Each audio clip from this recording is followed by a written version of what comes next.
Bismillahirrahmanirrahim. Cara bertaubat atau jalan untuk bertaubat menurut Imam Ghazali dalam kitabnya Minhajul Abidin ila Jannati Rabbil Alamin.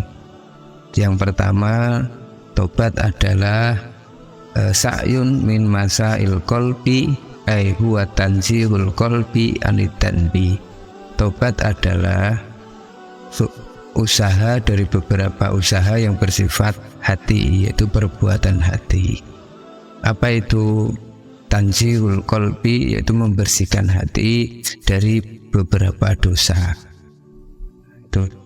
Nah, menurut Imam Ghazali artinya adalah tarku ikhtiyari danbin sabako misluhu anhu manzilatan la suratan ta'liman lillahi wa hadron min suhtihi, yaitu meninggalkan dengan sadar dosa yang telah dia lakukan terdahulu, manzilatan dari secara kedudukannya, tidak hanya dalam pencitraannya, dalam bentuknya. Dan itu disebabkan karena apa? Karena ta'ziman lillahi wa hadron min suhtihi, yaitu karena apa? Karena Allah, atau memuliakan Allah dan takut atas bendunya Allah atau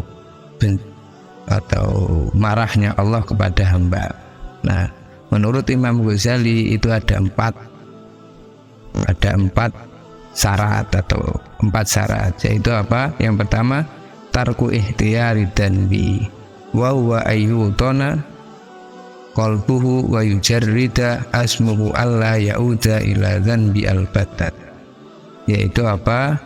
Di dalam hatinya ditanamkan betul, dan wa yujarrida asmuhu, dan menetapkan keinginannya, azmnya, itu berarti keinginan yang sangat kuat agar tidak kembali ke dosa sama sekali. Nah, misal apa? Yang kedua, ayyatuba min danbin qad sabaqa misluhu, yaitu apa?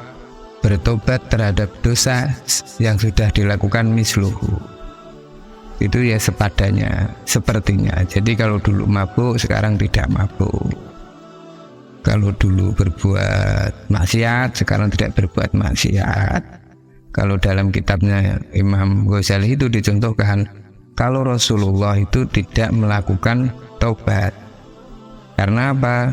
Contoh dalam hal keimanan, karena Rasulullah dulunya tidak menyembah berhala atau mengikuti para kaum kafir Quraisy. Nah, jadi Nabi Muhammad tidak bertobat dalam hal keyakinan, yaitu beliau adalah muttaqinan. Nah, dicontohkan di situ kalau yang tobat siapa? Sayyidina Umar. Nah, yang dulunya melakukan bersama orang-orang kafir jahiliyah, terus tobat bersama umat muslim.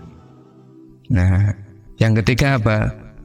Annal ladzi sabaqa yakunu mislama yatruku ikhtiyarahu bi manzilati wa darajatin la suratin. Jadi apa? Dia melakukan taubatnya itu dengan sungguh-sungguh, tidak dalam bentuk pencitraan saja. Dan yang terakhir, ayyakuna dzalika ta'dziman lillahi ta'ala. Yang terakhir, syarat tobat itu apa? Harus dilakukan karena Allah Subhanahu wa ta'ala, tidak lain. Nah, dari contoh di sini, dari beberapa syarat di sini, yang pertama itu adalah agar kita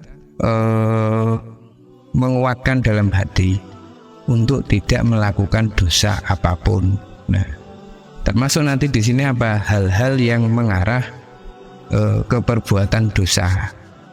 Contoh, kalau kita dalam taubat, dalam keadaan ingin bertobat, meskipun kita berteman dengan siapapun boleh, yang asalnya itu boleh, maka bisa jadi makruh. Yaitu apa? Kita mendekati teman-teman yang terbiasa melakukan perbuatan itu, yaitu apa? Minum khamr tadi. Nah, saya contohkan. Nah, orang yang posisi dalam bertobat itu seperti yang disampaikan guru saya waktu itu. Orang yang dalam posisi bertobat itu adalah seperti orang yang sedang bermain bola, terus kakinya cedera atau kesleo. Nah, maka butuh penanganan khusus. Penanganan khusus itu apa? Kaki yang terbiasa dipegang itu biasa, ketika dia cedera kesleo maka dia akan merasa sakit. Begitu juga ketika kita sedang taubat, maka hal-hal yang menyebabkan kita menuju ke arah maksiat tadi, maka harus kita cegah dulu, hindari dulu. Yang saya contohkan tadi, misal teman-teman kita banyak yang dulunya terbiasa melakukan hal maksiat, maka karena kita sedang dalam berproses tobat, kita hindari itu dan kita berteman dengan orang-orang yang selalu melakukan kebaikan.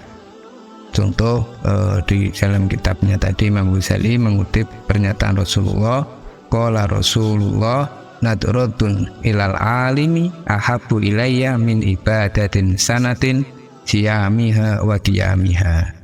Melihat, Kanjeng Rasul berdawuh, melihat orang alim itu lebih saya cintai daripada ibadah 1 tahun yang di sana saya puasa terus dan tahajud terus. Nah, maksudnya apa di sini? Energi positif orang-orang alim dan orang-orang soleh itu bisa merasuk ke kita yang sedang melakukan taubat. Maka melihatnya saja itu diharapkan nanti kita mengikuti perilaku-perilakunya tadi. Sehingga itu jadi salah satu syarat untuk bertobat adalah meniatkan betul di hatinya untuk tidak kembali kepada dosa tadi. Dengan cara apa? Menjauhi hal-hal yang bisa menyebabkan dosa itu terjadi lagi.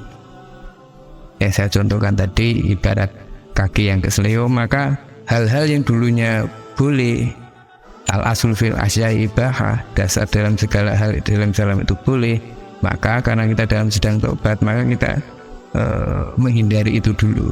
Saya contohkan ya, bergaul dengan teman-teman yang terbiasa maksiat tadi, maka itu nanti akan menyebabkan energi negatifnya akan ada. Yang kedua apa? Kita tobat dengan dosa yang sudah berlalu.